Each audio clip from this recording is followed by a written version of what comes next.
This is the super fight everyone has been talking about. The new kid on the block versus the seasoned champion. The Sierra has been making waves for its standout design, lots of features, space in the back. But when it comes to the Creta, few have managed to stand and survive. Can the Sierra do it? Well, that's what we're here to find out. Both these cars are in their turbo petrol, guys. Both are in their automatic variants. A lot is similar, but a lot is different. Which one comes out on top? Let's find out.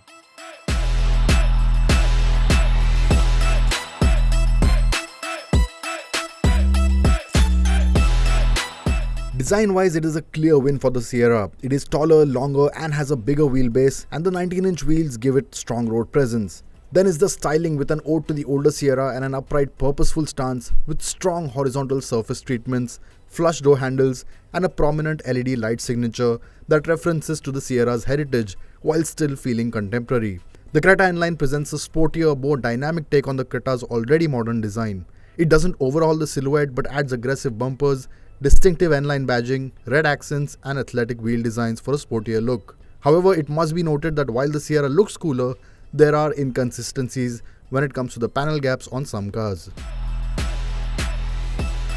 Now inside, the Sierra clearly has the more modern and the more upmarket cabin, and a lot of that has to do with this triple screen that you see on the dashboard. Now it's not gimmicky for sure, these are really high resolution screens and quite functional as well. We'll get to the touchscreen in a bit. The instrument cluster is something I want to talk about first because unlike other Tatas, the Harrier, the Safari, even the Curve, it's not a small screen buried under the dashboard. It's nice and big and it's part of that entire console. Then you have the center screen, which is the main infotainment unit. Again, very crisp, very responsive and really nice to look at. But then you also have the passenger screen, which usually is a gimmick, just offers the bare minimum. But on the Sierra, you can do a lot, stream content, play games. So you can be quite busy if you are in the front passenger seat.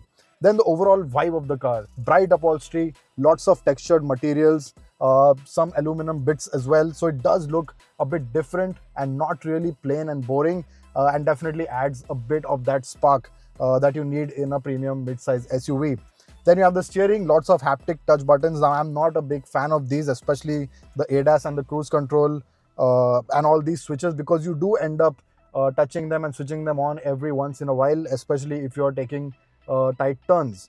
The seats, now the seats are really nice, well accommodating, broad, supportive. They are not too soft, so good amount of back support, and they are quite nice when it comes to under thigh support as well. You have a manual adjuster for your under thigh support, which is quite nice, and of course they are ventilated too. Then you have the center console. Now this area is just there for the gear shifter, and this gear shifter I'm not a big fan of because it's just not nice to use, not that engaging to use, and especially if you're doing 3-point turns, you are bound to be stuck in neutral every once in a while. The terrain modes are actually on this side of the dashboard. Of course, you've got your sport mode, your boot opening, and you can adjust the terrain from that. And you have the ORVM settings on the door handle. Now this is something I'm not a big fan of because it does move about. It's not the best in terms of quality, and it also engages the mirrors every once in a while if you're shutting the door a bit too hard. So you have to make sure you are a bit gentle on this door pulling lever. Now the dashboard is great, but what you have low down is another control panel, especially for your HVAC.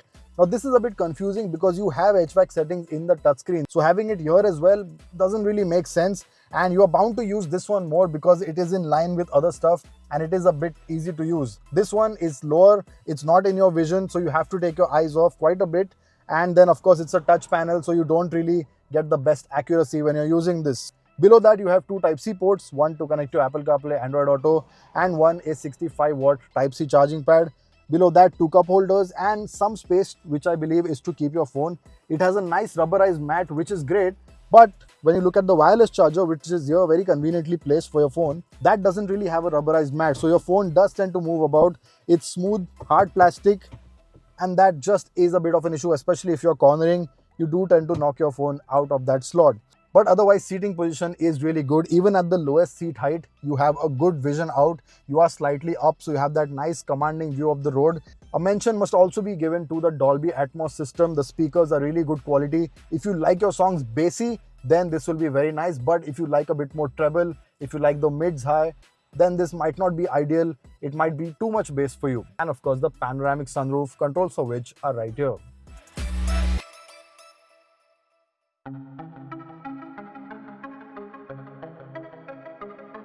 Now, compared to the Sierra, the Creta's interior has quite the opposite character. You don't have any bright upholstery or multiple screens. What you do get is a focused cabin with completely black upholstery. For the dashboard, for the seats, it's all black with a few red accents. Now, this of course is the N-line, which is why you have that. If you want that bright upholstery, you can get the standard Creta, which will give you that option. However, in my personal opinion, I actually prefer this because not only looks nice and sporty, it also is a lot easier to maintain. Bright upholstery in our conditions is a painful task to keep clean, but with this you don't have to worry of any of that. Then you don't have the triple screen layout, which is a bit of a bummer. The passenger won't really enjoy that much, but you do get two really nice crisp screens. Instrument cluster is high definition, a lot of data that is very well put, and you don't really struggle to find out where is what. Same goes with the touchscreen. The UX UI is extremely user friendly, so you don't have to spend time. And the big one, center console has physical buttons. You don't have to dab about, you don't have to do your guesswork. Actual buttons, and they feel really nice to use. Yes, it is on a black reflective panel, gloss black, which is again difficult to keep clean. Dust smudges are caught up very easily, but it's still better than having to do guesswork or hitting some other function, especially while you're driving. Below that, you have a wireless charger, a USB-A port, 12-volt socket, and a Type-C port.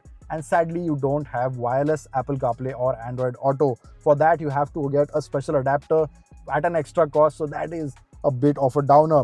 Below that, you have the conventional gear lever, which is really nice to put from P to D. It also has a sport mode, so you can use it for some manual control as well. Seat ventilation buttons are also on here. And then you have the driving position. Yes, not as high up at its lowest setting as the Sierra, but you still get a decent view of the road, and it's quite nice. If you like a bit car-like position to drive, this will be perfect. Steering wheel, again, paddle shifters are a bit sporty on the N-line trim, and these buttons again are physical buttons, so you don't accidentally hit some function. You also get a panoramic sunroof on the Creta as well. Not as big or doesn't go behind the passenger for the rear, but it still is significant and does bring in a lot of light into the cabin and gives you a good view out as well. So overall, the cabin quite different from the Sierra, but it still got its strong points, and in terms of user friendliness, it still is the better one. Yes, doesn't have the drama or the plushness of the Sierra, but it still is right up there. Now, when it comes to the rear seat, the Sierra also has an advantage thanks to the segment best wheelbase. You have plenty of knee room, leg room is not an issue at all. But of course, if you want to stretch a bit more, you have the boss mode. Manual adjust, so just at the push of a lever, you can open up the space that much, really stretch out like a king. Speaking of space, you have good headroom as well. And the overall sense of space is actually fantastic because of the bright upholstery and the massive panoramic sunroof that actually stretches behind the rear passenger. So you have a great view of the sky from back here. Now the windows, that was one area where people said, you know what, this little kink is a bit obtrusive. You don't really get the full view, but actually it's not too bad. You have a decent amount of glass area, so you don't really feel claustrophobic.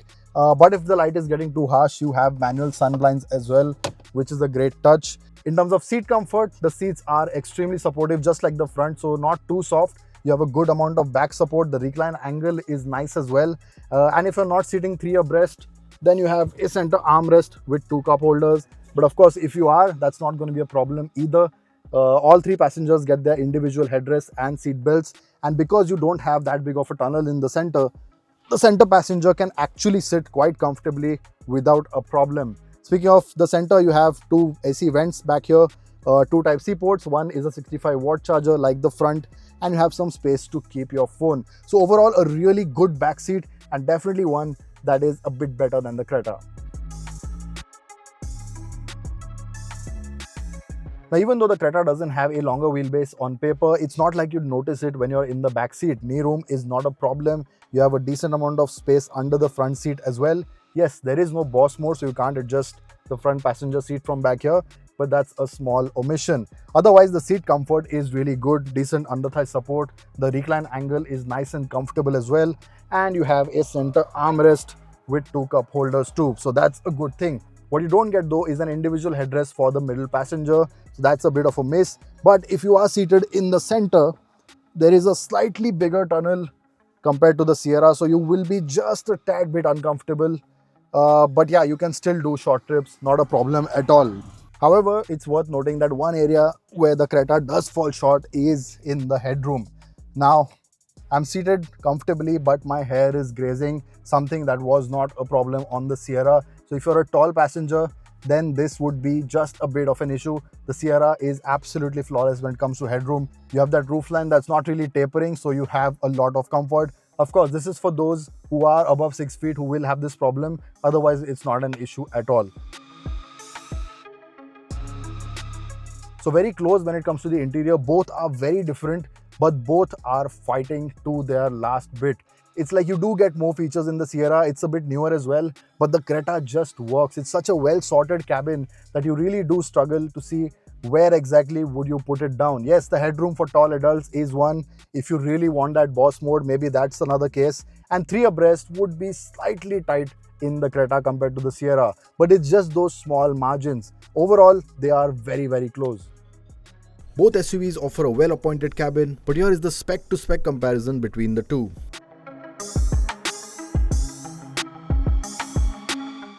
The boot space is quite an important factor in any SUV, and when it comes to these two, it is as well. Now, the Sierra gets a 450-litre boot space when you measure it up to its parcel shelf.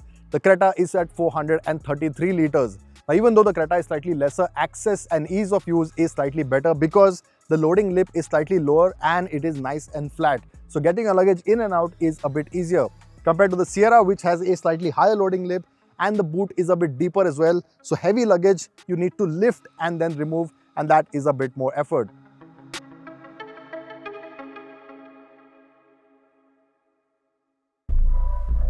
Both the Creta and Sierra get multiple powertrain options with a naturally aspirated petrol engine, a diesel and a turbo petrol that is seen here. Now when it comes to the sheer performance numbers, both these SUVs are very, very closely matched. Both make 160 horsepower, but the Sierra makes slightly more torque, 255 compared to 253. Now do you notice? Not really, because in character, both these SUVs are quite different.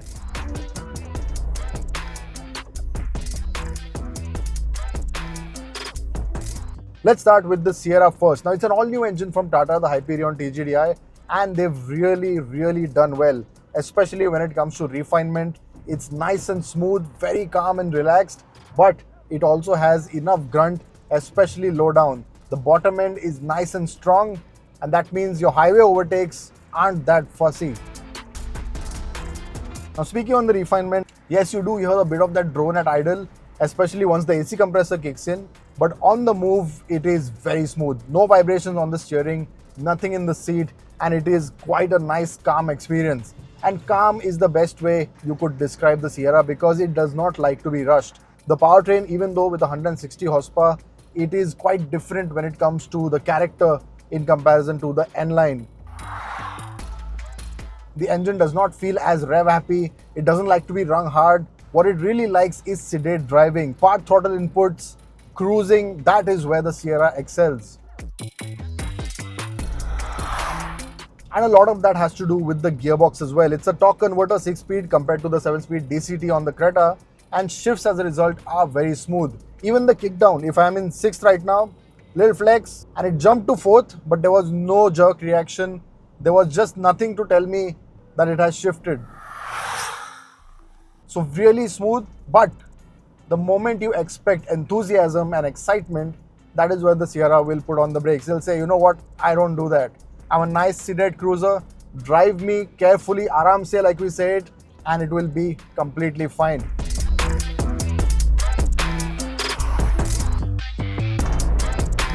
Now get behind the wheel of the Creta right after the Sierra and the difference is immediate. The response is a lot better. You don't have that sedate linear power delivery from the Sierra, and this engine just eggs you on to drive faster.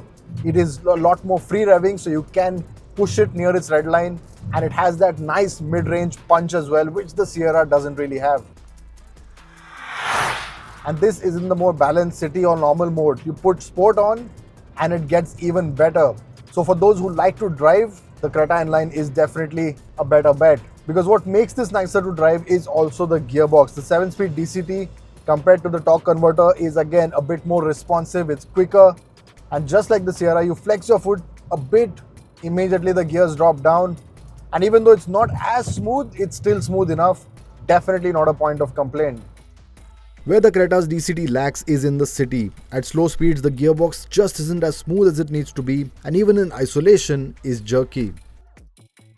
And another plus point on the Creta N-Line are the paddle shifters. They are a bit more usable, response is a lot better, so you will find yourself taking control of them every once in a while. While the Creta feels a bit more lively in comparison, the numbers are a bit different. The Sierra is actually 0.5 seconds quicker to 100 courtesy that 6-speed gearbox that holds the gears for a bit longer.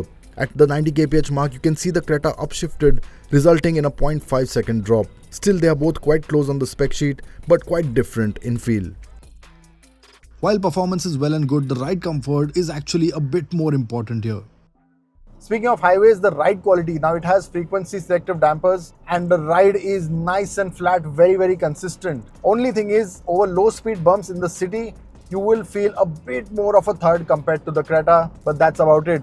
The bigger 19-inch wheels are very good in terms of contact patch. You have good amount of grip as well, and even though they are bigger in size, which makes the Sierra slightly taller, there's not much in terms of body roll. Typical of Tatas, the ride is especially good over a bad patch of road and the suspension feels tough and confident. The steering too is light, and while it isn't exactly fun to corner, it is stable. In terms of ride quality, they are quite evenly matched, but the Sierra does have a bit of an edge when it comes to bad roads. On the highway, both are nice and stable, and in the city, both have a hint of firmness over low speed bumps. But overall, if you are someone who encounters really bad roads quite often, the Sierra would be a bit better. But where the Sierra takes the marks when it comes to the ride, when it comes to the handling, it is the N-Line that comes out on top. The steering is lighter, it's more pointy, the nose is a bit more direct, and because the overall car is slightly lighter, it is a bit more agile as well. So overall, when it comes to powertrain, it is the Creta that is the one to have if you are a keen driving enthusiast. If you don't really care about that, if you do long distance cruising, if you are not much into pushing the car or getting behind the wheel, then it is the Sierra that will be the slightly better choice. But overall, they are both very close when it comes to performance, and Tata has done a really good job, because if you can get close to this car, you've done well.